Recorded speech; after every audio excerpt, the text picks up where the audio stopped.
আল্লাহ আমি আল্লাহ করবে। কতক্ষণ থাকবে? একবার ফজর পর্যন্ত। হ্যাঁ, এবার কথাটা হচ্ছে স্পেশাল দোয়া আল্লাহ নবী বলছেন। হযরত মা আয়েশা সিদ্দিকা রাদিয়াল্লাহু তাআলা আনহা বলছেন যে ইয়া রাসূলুল্লাহ, যখন আমি লাইলাতুল কদর পাবো তখন আমি কি বলবো? তো বিশ্বনবী জনাবে মুহাম্মদ রাসূলুল্লাহ সাল্লাল্লাহু আলাইহি সাল্লাম বললেন যে আয়েশা, যখন তুমি লাইলাতুল কদর রাতে পাবা তখন তুমি বলিও, কি বলিও? আল্লাহুম্মা ইন্নাকা আফুবুন তুহিব্বুল আফওয়া ফাআফু আননি।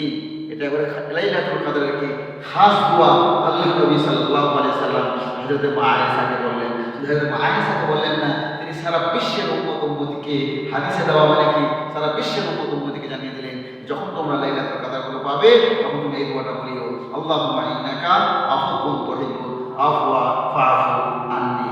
আর সারা রাত্রি ধরে আপনি এশা থেকে কোরআন তেলাওয়াত শুরু করলেন আর ফজর সালাতে কোরআন শেষ করলেন একবারে।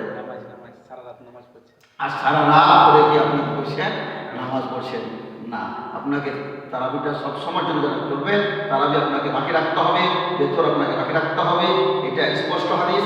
হ্যাঁ, তারাবি পড়ে নিয়েছেন, বেতর পড়ে নিয়েছেন, এবার আবার বলবেন যে আমি কি আবার কি আমি 20 রাকাত আমি পড়বো, কিন্তু হাদিসের খেলাফ হয়ে যাবে। কারণ হযরত মা আয়েশা সিদ্দিকা রাদিয়াল্লাহু তাআলা আমাকে বললেন যে আল্লাহ রাসূলের রাতের নামাজ কেমন ছিল।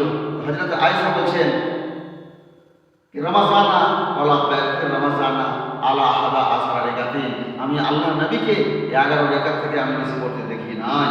অনেকে আবার কি চার হাদিস এখনো আছে, হয়তো সালাতুত তাসবিহ নামাজ পড়তে শুরু করে দেয়, এগুলো কোনো হাদিস নাই। তাহলে এখানে বলা হলো কি সালাতুত তাসবিহ নামাজ যদি আপনি পড়েন তাহলে 11 আর 4 কত হলো? 15 হয়ে গেল। তাহলে এখানে হাদিস খেলা। আর হাদিসটাতে যেখানে এসছে জীবনে একবার পড়ো, নাহলে বছরে একবার পড়ো, না হলে জুমাতে একদিন পড়ো, তোমার আগেকার গুনাহ পিছাকার গুনাহ সব মাফ হয়ে যাবে। হাদিস মিথ্যা হাদিস। কারণ বড় গুনাহ আপনার কোনোদিন মাফ হবে না। বিশ্বনবী জনাবে মুহাম্মদ রাসূলুল্লাহ সাল্লাল্লাহু আলাইহি সাল্লাম বলেন যে কাবিরা গুনাহ আপনার মাফ হবে না তওবা ছাড়া। আর বলছে সালাতুল জানাজা করে তোমার সব গুনাহ মাফ হয়ে যাবে।